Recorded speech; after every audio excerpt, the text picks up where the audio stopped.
आज की इस प्रेस वार्ता में बंधुओं का अभिनंदन करता हूं और जैसा कि 2026-27 का जो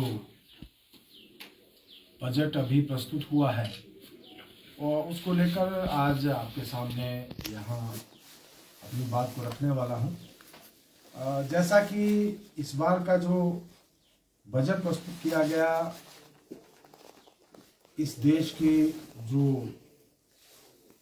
विकसित भारत का लक्ष्य है और आत्मनिर्भर भारत का जो रोड मैप है, उस दिशा में एक बहुत बड़ा कदम है। माननीय मोदी जी के नेतृत्व में एक ऐतिहासिक परिवर्तन पिछले 11 सालों में हुआ है और श्रीमती निर्मला सीतारमण जी का ये 9वां लगातार बजट है।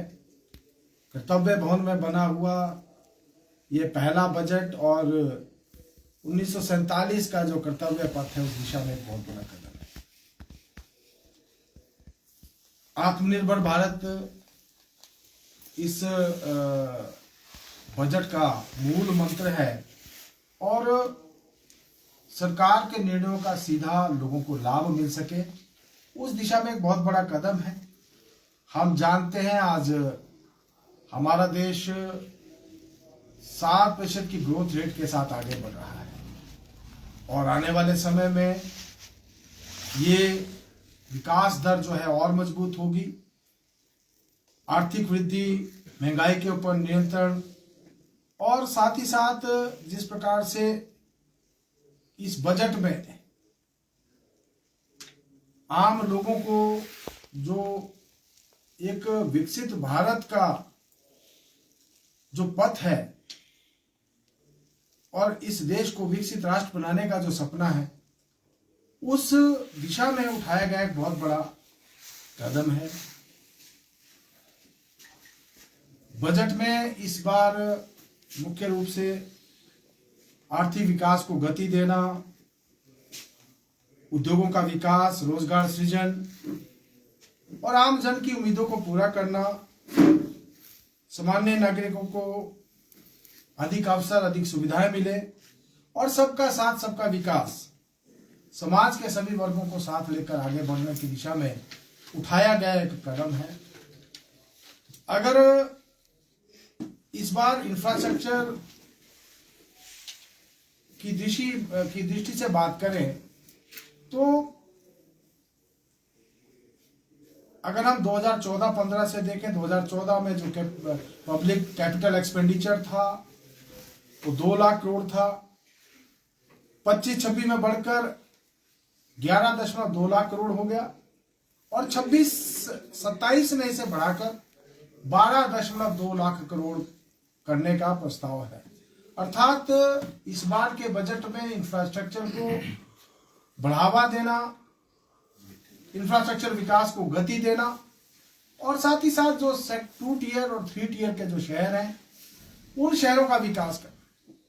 जो हमारे छोटे शहर हैं, 5 लाख की आबादी तक के शहर हैं, वहां मूलभूत ढांचे को विकसित करना, वहां पर रोजगार को बढ़ावा देना, निवेश के अवसर प्रदान करना, इस दिशा में एक बहुत बड़ा कदम इस बार के बजट में उठाया गया है।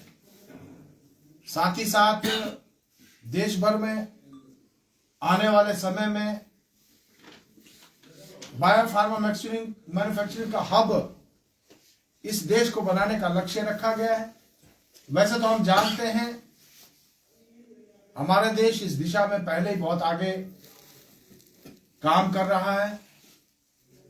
बायो मैन्युफैक्चरिंग की बात जहां तक है, फार्मा की बात अगर हम करें, उस दिशा में आज हमारा देश दुनिया में बहुत आगे है और इस बात को हमने उस समय भी अनुभव किया जब कोविड की महामारी आई थी।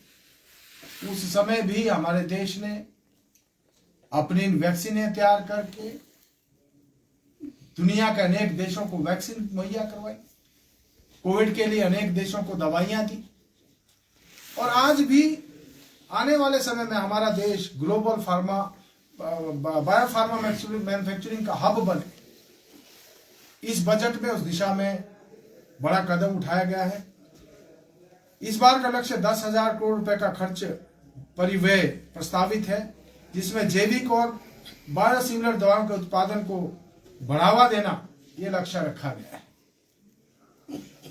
सेमीकंडक्टर का निर्माण और इंडिया सेमीकंडक्टर मिशन 2.0 उस दिशा में भी बड़ा कदम उठाया गया, ताकि हमारा देश सेमीकंडक्टर का निर्माण करे, जिसके लिए हमें विदेशों के ऊपर निर्भर रहना पड़ता है। आने वाले समय में अपने देश में ही सेमीकंडक्टर बने और industry led research and training centres स्थापित करने का लक्ष्य रखा गया है, जो टेक्नोलॉजी की दृष्टि से एक बहुत बड़ा कदम है। आज हम जानते हैं कि हम तेजी से विकास कर रहे हैं, नई नई टेक्नोलॉजी देश में आ रही है।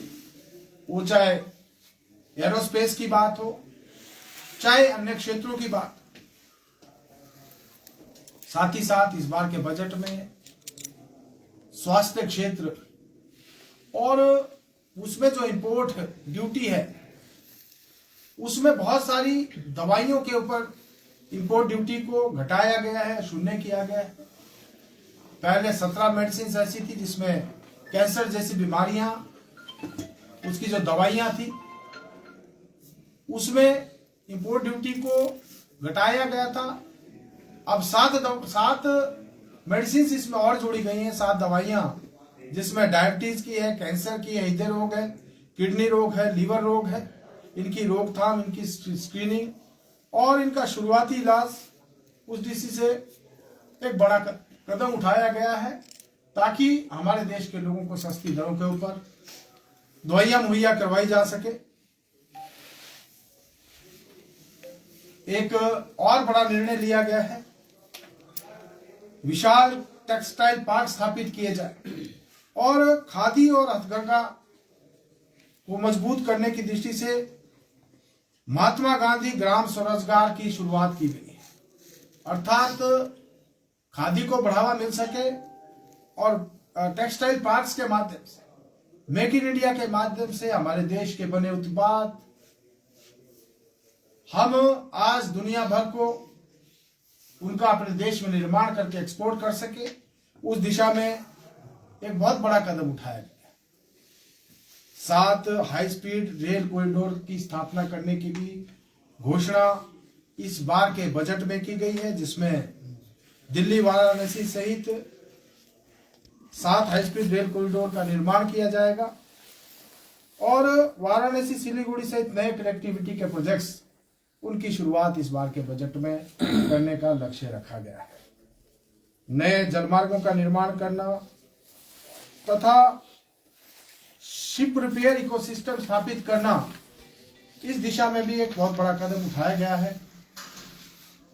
एमएसएमई को बढ़ावा देना, जेम के माध्यम से ज्यादा खरीद को जोड़ना और साथ ही साथ बैंकिंग सेक्टर को भी मजबूत करने के लिए एक हाई लेवल कमेटी का गठन करने का निर्णय, जो वित्तीय स्थिरता, समावेश और उपभोक्ता संरक्षण को सुनिश्चित कर सके, उसके लिए एक हाई लेवल बैंकिंग सेक्टर के लिए उच्च स्तरीय कमेटी गठित करने का भी निर्णय लिया गया है।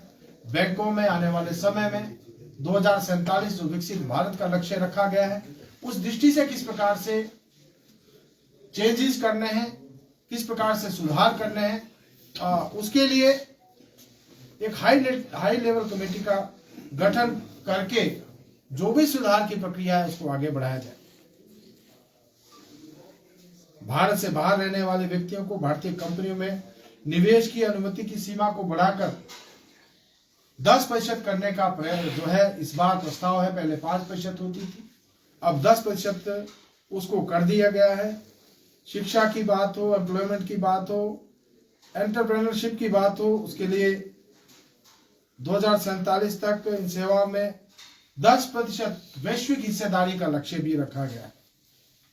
एआई के माध्यम से और इमर्जिंग जो टेक्नोलॉजी है उसका उपयोग करके देश के विकास में उनका जो योगदान मिल सके, उस दृष्टि से कदम उठाए गए हैं। आने वाले समय में आयुष को बढ़ावा देने के लिए, आयुर्वेदा को बढ़ावा देने के लिए 3 नए अखिल भारतीय आयुर्वेद संस्थान स्थापित करने का भी लक्ष्य रखा गया है। और WHO की साथ मिलकर पारंपरिक चिकित्सा का केंद्र जामनगर में, जो गुजरात में है, वहां पर स्थापित किया जाएगा, ताकि जो हमारी पारंपरिक चिकित्सा है उसको भी बढ़ावा मिल सके। साथ ही साथ वेटनरी को बढ़ावा देने के लिए, पशु चिकित्सा और कृषि के लिए नए क्षेत्रों का दोहन करने का निर्णय लिया गया है। पशु चिकित्सकों की संख्या को बढ़ाने पर जोर दिया जा रहा है और निजी क्षेत्र में पशु चिकित्सा हेतु पूंजी सब्सिडी योजना, उसकी भी शुरुआत की जा रही है। पर्यटन को बढ़ावा देने के लिए नए नए पर्यटन स्थानों को विकसित करना और साथ ही साथ इको टूरिज्म को बढ़ावा देना, हेल्थ टूरिज्म को बढ़ावा देना, जैव विविधता को बढ़ावा देना, इस दिशा में भी महत्वपूर्ण कदम उठाया गया है। खेलों को बढ़ावा देना, अगले दशक में स्पोर्ट्स सेक्टर को बदलने हेतु खेलो इंडिया मिशन की शुरुआत की जाएगी और साथ ही साथ रोजगार और कौशल विकास को भी बढ़ावा दिया जाए, महिला विकास के लिए। और हम जानते हैं ड्रोन दीदी जो एक बहुत ही सफल योजना रही है, उसी दिशा में आगे बढ़ते हुए शी मार्ट्स की स्थापना करना, बालिकाओं के लिए बालिका शिक्षा को बढ़ावा देने के लिए हर जिला में बालिकाओं को उच्च शिक्षा मिल सके, बालिका छात्रावास की स्थापना करना, इस बार के बजट में इसका भी निर्णय लिया गया है। एक और बड़ा कदम इस बार के बजट में उठाया गया है, मोटर एक्सीडेंट इंटरेस्ट पर टैक्स राहत, जिसमें कि मोटर दुर्घटना और दावा न्यायाधिकरण द्वारा दिए गए ब्याज पर इनकम टैक्स में छूट और टीडीएस को समाप्त करना। अर्थात जो मोटर दुर्घटना हो जाती थी उसके जो इनकम टैक्स थे उसमें भी छूट दी गई और टीडीएस को भी समाप्त कर दिया गया। एजुकेशन और मेडिकल को बढ़ावा देना, एक्सपोर्ट एंड कॉम्पिटिटिवनेस और इंपोर्ट ड्यूटी में राहत देना, अर्थात कुल मिलाकर इस बार का जो बजट है आत्मनिर्भर भारत का बजट है। इंफ्रास्ट्रक्चर क्रांति आ सके, हाईटेक मैन्युफैक्चरिंग हो, सेवा क्षेत्र में सुधार हो, स्वास्थ्य में सुधार हो, महिला सशक्तिकरण, युवा सशक्तिकरण और समावेशी विकास का जो है विजन का इस बार का जो बजट प्रस्तुत किया गया है, एक ऐसा बजट जो इस देश को आगे ले जाने में अपनी महत्वपूर्ण भूमिका निभाए और 2047 का जो लक्ष्य रखा गया है, 2047 में देश विकसित राष्ट्र बने, उस दिशा में उठाया गया एक बहुत ही महत्वपूर्ण कदम है।